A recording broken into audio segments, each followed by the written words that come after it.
Hey everyone, I'm Max, and you join me back with Out of Spec Guy today to look at the Hyundai IONIQ 6. Now, if you watch Out of Spec, you've seen this on Out of Spec reviews before. It's actually been on this channel. Kyle looked at an earlier model of Hyundai IONIQ 6 close to when it came out, basically 5 months ago in the US, comparing it to Tesla Model 3, and he came away with the conclusion that you should probably just get the Model 3 if you're considering between these two cars. Well, I'm a different person. I have different opinions, and there's new info we have in the months since then because Model 3 has had more pricing changes. Hyundai dealers are offering different kinds of incentives on the IONIQ 6, crucially, that I think change its value proposition. And its other competitor, the Polestar 2, got an update that I actually covered for Out of Spec reviews with a single motor version that is somewhat comparable to this one in price. So if you're in the market for an electric sedan and you've even casually considered the IONIQ 6, I highly recommend you keep watching this video because I'm going to go over the current state of the market, my quick thoughts on this car, its value proposition, which one to get, and whether these new incentives floating around make this worth it as a competitor to the Tesla Model 3 and less so the Polestar 2 as well. So let's get into it.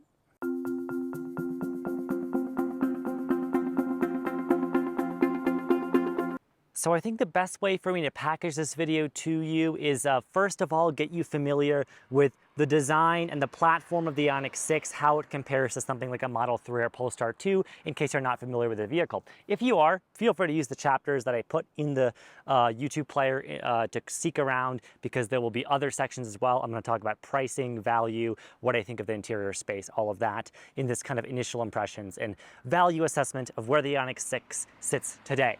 But onwards to the design, the cargo space, the overall kind of profile of it. So this is crucially a sedan. It's an electric streamliner, as Hyundai calls it. So if you're familiar with the boxy, retro, futuristic IONIQ 5, this takes that in a slightly different direction. It is a very curvaceous, very long, slender sedan, and it's unashamedly, that's what it is. It has really cool elements of active aero. You can see here these flaps, shutters basically for the radiators, so it helps cool down the car when it needs to, like when you're charging it or like it's parked here. But when it's cruising down the highway, it can close those and operate much more sleekly with a lower frontal profile. It has a very low coefficient of drag too, 0.22. So for those of you on the nerdier end of things, that's basically leading in terms of production cars in the world. Lucid Air and Mercedes EQS may be marginally lower, but those are also larger, wider vehicles, and they're a lot more expensive. So this being so aerodynamic helps it be really efficient. And I'm going to talk in this video, again, there'll be chapters about the range and performance of it, which is one of its, virtues. I will say also just when I'm sitting in it, driving in it, that aerodynamic design contributes to a quieter vehicle. And that's why I mentioned Lucid Air and EQ, Mercedes EQS. I don't think anyone's cross-shopping those vehicles. They're a different class, they're more expensive, but the fact that I'm mentioning them in the same breath should show you how impressive I think this design is. I know it's not going to be for everyone. It's polarizing. Some people are not a fan. I am partial to it. And I think you can't argue with functional aerodynamics in terms of making a vehicle efficient and go further on electric miles, more range for less battery. Can't argue with that, in my opinion. And it has a, as you would expect, CCS charge port with Hyundai's vehicle to load functionality. You can use their adapter and plug things into it. Kind of cool. That's something you don't get on the Tesla or a Polestar. This one is equipped with 20-inch wheels, by the way. I believe there's 18-inch wheels standard, but this is the limited trim, which is the highest trim. We'll talk about pricing and trims later in the video. But onto the design still. So it's a sedan. It's got a really interesting fake rear diffuser with these rear fog lights and the pixel lights that you might recognize from the IONIQ 5. Man, I like this design a lot. I know some people don't like this rear end. Maybe you think it's busy. Maybe you think it looks too much like a Porsche, or it's too, sporty for its own good. Maybe the spoiler doesn't quite need to be here like that. I don't know, but I overall like it a lot. It is a sedan, and I want to mention that because for those of you concerned about practicality and cargo, I think this is worse in class. Tesla Model 3 is also a sedan, but I feel like it has more under space storage. This barely has any. It has just enough for basically a mobile charge connector. The Model 3 space under the trunk is deeper, and Model 3 has a more substantial front trunk. This has a front trunk, but it's very, very small. So in packaging, it wins there in terms of cargo, the Tesla would. And the Polestar 2 is a liftback, meaning that it shares its cabin space on the trunk with the rear passengers, and meaning you could fold down the seats and get a lot more space. I really love that format, and that's why I get my Polestar over a Tesla, or one of the big reasons. So this being a sedan, if you like sedans, it's one of your only options in the market, but it's really optimized. Instead of cargo and, space for things, it's space for people that they optimize this for. They call this a mindful cocoon of an interior, and boy, it actually is quite nice. Even for rear passengers, you can see they have plenty of room. Keep in mind, the front passenger seat is heavily reclined at the moment, and even still as a rear passenger, I'm quite comfortable sitting behind that.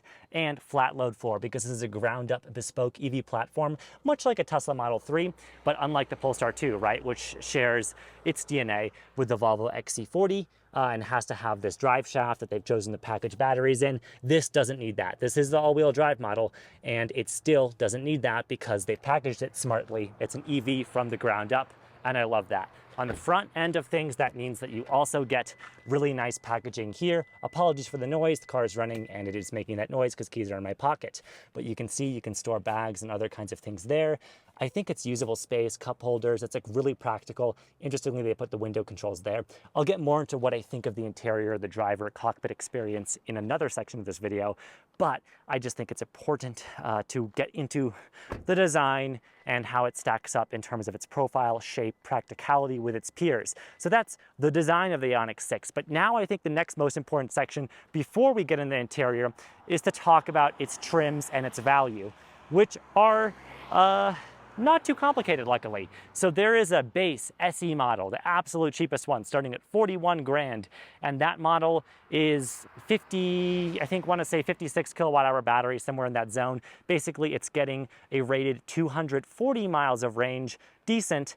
It's very slow. 9 seconds 0 to 60, not a performance model, rear wheel drive only. It's the cheapest one. Then you can bump up to, I think, the sweet spot of the range, the SE with the long range, and that has a 77 kilowatt hour battery, same as is featured in the IONIQ 5 and several other vehicles within Hyundai Motor Group. And that gets this a 360 mile EPA range rating. Really good, class leading, better than Polestar 2, better than Tesla Model 3 long range, or I think on par with its EPA rating. Real world, I think this is more efficient just because of its shape. It's a spectacularly efficient platform in rear wheel drive. The Tesla Model 3 LFP I still think is a better value, but man, the SE long range gives you the range. And then of course you can get an SEL. SEL adds in highway driving assist 2. So standard is highway driving assist with adaptive cruise control, but HDA2 gives you automatic lane changes and I think predictive speed changes with curves in the highway. So it's a slightly more advanced system, kind of comparable, I think, to full or enhanced autopilot. Maybe not quite the same. I don't know adaptive driving systems too well, but I will tell you, adding that in a Tesla is 6 grand, whereas here you just have to get the SEL trim. That said, SEL trims I think are starting more at like $47,000, somewhere like that. And all the trims you can add all-wheel drive in SE long range or SEL or limited, and that's a $3,500 option to add the second motor. Makes it quicker though. It gives it a total, I think, of somewhere in the neighborhood of, I want to say 260 horsepower and 0 to 60 in under 5 seconds, essentially. So quick enough. It's not going to compete with the Model 3 performance by any stretch. And if you get the limited, you get a sunroof. Not panoramic like Tesla or Polestar, but just a conventional sunroof that does vent, which I like, but it's not a panoramic, like futuristic looking sunroof. So that I think is a little bit unfortunate if you want that futuristic open feel. Again, they very purposely chose to make this a traditional kind of sedan profile with a lot of aerodynamic elements, and they kept the interior you'll see, very cockpit-like as a result. But yeah, so SE, SEL, and Limited, and then there's SE Standard Range at the very bottom. If you go all the way up to SEL Limited, you're looking at, like on our test car today, a $56,000 price. Which is quite expensive, but that's been the case. Those are the nominal prices, and now we have to get into the incentives because the IONIQ 6 has gotten some because I think they're having trouble shifting inventory. And of course, the Tesla Model 3 has seen price cuts. The new rear-wheel drive single motor Polestar 2 starting at $50,000 would give, I think, some models of this some competition. The Polestar and the Tesla are both going to be sportier vehicles, but this one is going to be more efficient. It's better on range, especially if you're getting any of the, non SE base model small battery ones. If you're getting any other model, this one is good on range. All-wheel drive will bump down the range, by the way, from 360 to like I think 320 miles. Still very good. And it's a very efficient vehicle. But yeah, value-wise, that's where we sit. But let's talk about those incentives I've been teasing so much. So first things first, they have a lot of them going under MSRP at dealers. I've seen these going for like several $1,000s under MSRP. And I think right now, as of me filming this, they're offering like a $5,000 cash incentive if you finance the vehicle, or that's taken off the lease price. I think you can lease one of these for $250 a month, if I'm not mistaken. That would be the absolute base standard range one, but that's really cool. That's because you can get the tax credit on this if you lease it through that loophole in the Inflation Reduction Act, and it's considered like a corporate vehicle if you lease it, so that's how they get around it. But because it's not produced in the US, unlike a Tesla Model 3, you can't buy it and receive that tax credit. If you're curious about how the tax credit works, we have made videos about that. But yeah, this will not be getting that US tax credit, which I think is unfortunate, and obviously Hyundai would like to change that. They're currently working on building out their production in Georgia to be able to change that in future years, but it's not here yet. So only eligible if you lease. So leasing, this actually prevents a pretty strong value proposition. But either way, I think that's just an undeniably good value on the lease end of things. On the cash end of things, like I've told you, right, $56,000 for this tester at MSRP, not particularly competitive. That's the price of a Model 3 Performance. It's way sportier than this, better option in some ways. We'll get into the interior. Parts of this, though, I will say are nicer. But we can also consider that you could get a Polestar 2 single motor with a Plus and Pilot pack for that price as well. And yes, this one would have dual motor all-wheel drive for the same price, but I will tell you that Polestar rear-wheel drive is quick, it feels nice, and it has some of its own benefits over this. So, right, those are the three really big ones to consider in this class. I, though, like the design, I like what's going on, and there's one more incentive to discuss before I leave this section. There is a free charging incentive. Basically, what they're gonna do is give you a home charger, a ChargePoint Home Flex, which is like a $600 retail value, and then pay up to, I believe, like $600 of your installation of it to upgrade your electrical equipment, get the wiring for that. So that's probably not gonna pay for all of the upgrade, depending on your home, but having them pay for the charger, like up to $1,100 in value, is nice, and it's a good value add. So when you consider that and the cash bonus or the lease loophole if you lease this vehicle, then it's actually not that bad. And they're doing what they need to do to make it competitive with Model 3 on price.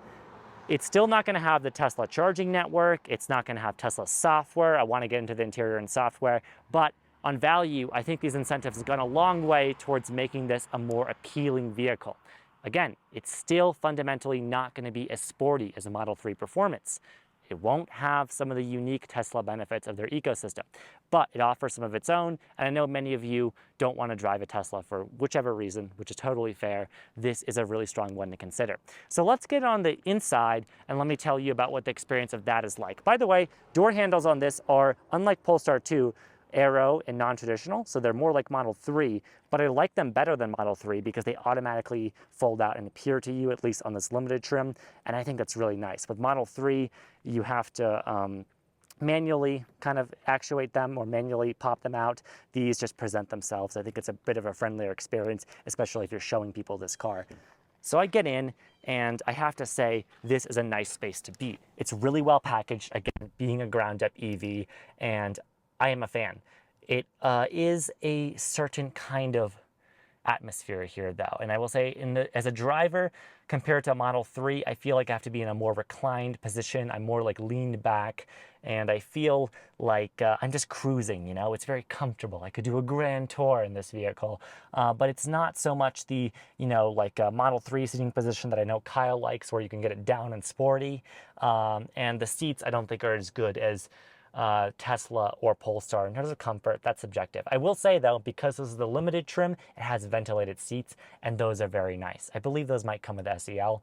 But yeah, limited adds mainly the sunroof and the Bose sound system, which, by the way, isn't very good. I've tested it briefly.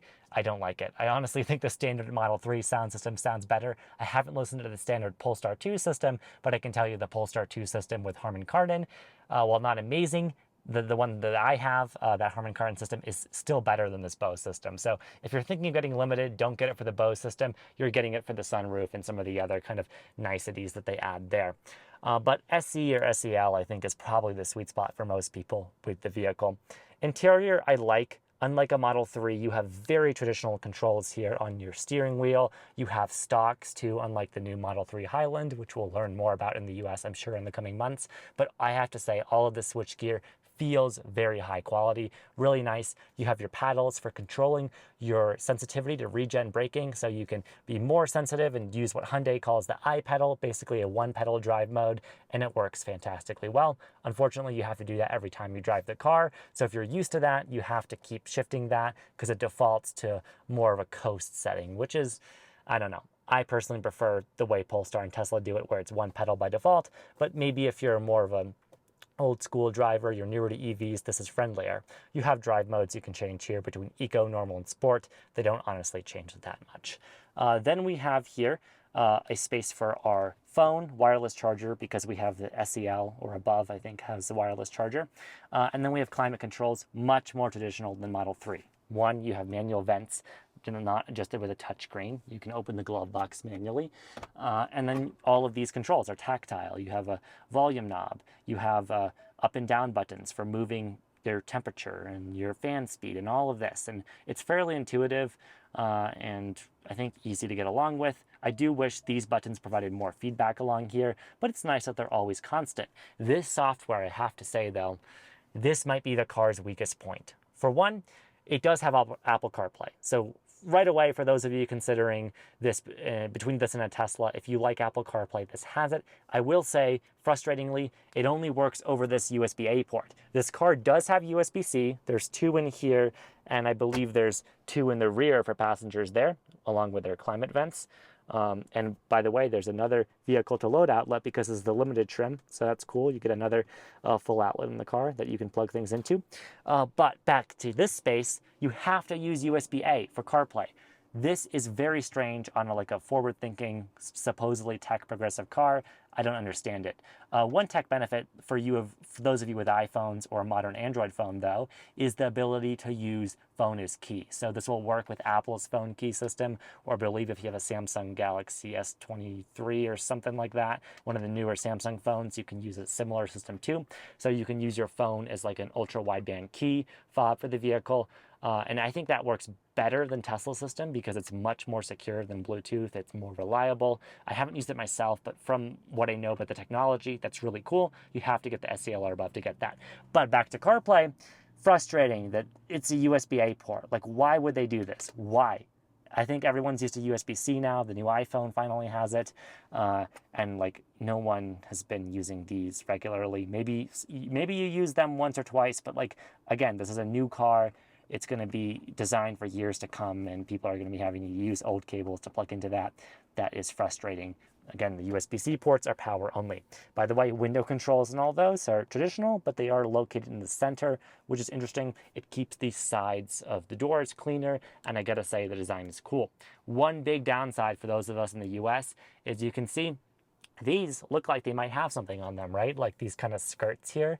Well, in Europe, or non-US markets really, like Korea as well, this vehicle has screens here, and it has an even more aerodynamic profile because there's no side mirrors. Instead, there's cameras, and these screens project what you would see in your side mirrors. I think that's a really cool feature, but NHTSA in the US, the National Highway Traffic Safety Association, does not agree. Therefore, we are not allowed to use them. No vehicles can have them. So they keep this design here, but they're not allowed to use the screens and cameras. So they have to stick with traditional mirrors. Well, so be it. But I think that's a bit of a bummer. That's just a fact of life in the US at the moment.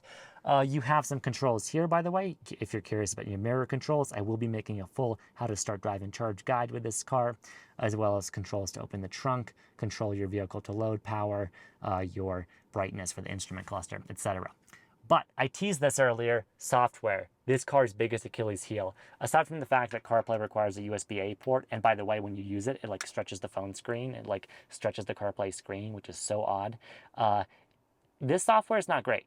And I think they know this, they're improving this, like some of the later vehicles use more modern systems, the Kia EV9, because Kia and Hyundai are closely related and use software that's largely similar, has upgraded software. This is what you're used to seeing on IONIQ 5 and modern Hyundai combustion vehicles. It's fine, but it doesn't have, you know, full-on route planning. It does do basic battery preconditioning to get you an optimized fast charge. And if you don't speak enough nerd to know what I'm talking about, basically just know that this car won't take care of you the way a Tesla will. Where in a Tesla or even a Polestar with Google Maps, right, you can search a destination, input it, and the car will figure out which charging stops you need to go to and plot that route for you. This is a much more traditional just navigation experience, which is frankly bad. I would rather just use CarPlay. I'm really curious how, by the way, iOS 17 EV routing works. I hope it works with this vehicle. We've got to make a video about that. I haven't used it yet. But yeah, the built-in software here, nothing really is particularly strong about it. The best thing I can say about it is, unlike Tesla, you have these physical buttons and controls, but Tesla gives you a larger screen that's more responsive, way more features. I think their app is a little bit better. Hyundai Blue Link I haven't used as much. I believe that's what it's called, to let you like remotely start climate and do things with the car. The Tesla app is just free and it's included and it works so well. It is the benchmark of the industry, and I don't think it stacks up. One comfort thing that's nice, I mentioned this earlier, though, ventilated seats. I love having those. Model 3 currently doesn't have those. It will in the US once we get the updated, refreshed Model 3, but that won't be for several months as of me filming this video. So that's the interior experience of the IONIQ 6. And yeah, overall, nice place to be. By the way, here's that sunroof I was talking about. Traditional sunroof, for those of you who like it, you are able to open it and vent it, which is cool. I really miss being able to do that in cars. The Polestar and Tesla, again, can't do that because they've opted for a panoramic all-glass roof that's like structural and part of the car, and so it can't just roll open like this one can. But consequences, right? This one's way smaller. It's just more of a traditional sunroof. And that gets me into who this car is for and does it make sense right now with all the new incentives? Well, I think if you were considering this car, now it's a stronger case because of the free, you know, and charger installation, the cash offers. You can still do that lease loophole to get the tax credit that they apply into your, you know, what you owe in the lease, so you have lower monthly payments. This car is not terrible in value anymore. It's actually, I think, right about where it needs to be. I'd still like to see the nominal MSRP adjusted because right now, of course, all these promotions and sales are temporary. Dealers and Hyundai nationally are doing them to try to move more IONIQ 6s, but I think they might need to structurally keep those in place for future model years to keep this car compelling, or do something else. On range, it delivers, and I'll tell you with my brief driving experience, it's so nice in here. Honestly, like, if they made a nicer version of this and badged it as a Genesis, I could believe it, because like, this is so quiet. I think the aerodynamics play a big part of that. Way nicer than a Model 3 to ride inside of, nicer than a Polestar 2, I think. Keep in mind, I have the one with the 20-inch performance wheels, though. But I do really like this as a space to be in. Sound system I wish was better, but oh well. It's plenty comfortable enough. It is, like I said, well insulated. The suspension's really comfortable, and I think it just rides better than the current Model 3. I haven't driven or been in the new refreshed Model 3, so maybe that'll leapfrog this again, but I really like suspension. Technology features like phone is key are super cool. Vehicle to load, right, where you can use the power outlets. I mean, those are kind of cool, unique things this car is giving you that you're not getting with Tesla, let alone the fact that, again, many of you don't want to be associated with the Tesla brand one way or another. There's so many Teslas on the road. Their designs, I think, are quite frankly, no matter what you think of them, pretty boring and played out at this point. You see a lot of them. You don't see so many of these. Like, this is way much more of a unique vehicle, and you've got to give that to it in its favor. So yeah, it's unique. If that's for you, it's for you. Polestar is still there too as an option to consider, but starting at $50,000, this starts at $41,000 for that very base trim, which I don't recommend you get, but you could. But I think 44 or 45 grand for a reasonably configured one is nice. And then you stack on those incentives that Hyundai is throwing on right now. I do honestly like this a lot. IONIQ 5 is still there for those of you who want more of an SUV profile, but for the sedan market, which is sadly ever shrinking in the US, this is a really strong option to consider. And I think it's going to offer a lot more to people also who even if you don't mind Tesla as a brand, but you want a more traditional car that you're going to feel more used to, this has a start-stop button. You don't have to use one pedal. It's a more friendly interior with all of those buttons and knobs and tactile controls I showed you. So if you're old school like that, or you just like that style of car and the design speaks to you, I would say go for the IONIQ 6. For many other people who don't mind this other associations with Tesla and who care more about numbers on value, Model 3 still kills this. It honestly kills everything in the industry because the current inventory prices for a long-range Model 3 are somewhere in the neighborhood of like, I think, mid to high 40 grand zone, which, is going to be similar range to this, better charging network, all the better technology and software I told you about. But this is bringing a lot to the table. I hope I've kind of touched on the unique features it brings, what I like about it, what I hope Hyundai will change for the future. Little things like, USB-C, please. And of course, Tesla North American's charging standard once they work out a deal to get that to work with their fancy high voltage batteries. By the way, while it doesn't have Tesla charging, it does charge really quickly because it is built on eGMP. So for those of you nerds, that just means that this has a really, really fast charging speed on compatible fast chargers if you find infrastructure that works. That's cool. Anyhow, that's been my kind of update on the Hyundai IONIQ 6. Hopefully that's helpful for those of you considering it in the market now. I've been Max with That Is Spec Guide. I'll see you in the next one.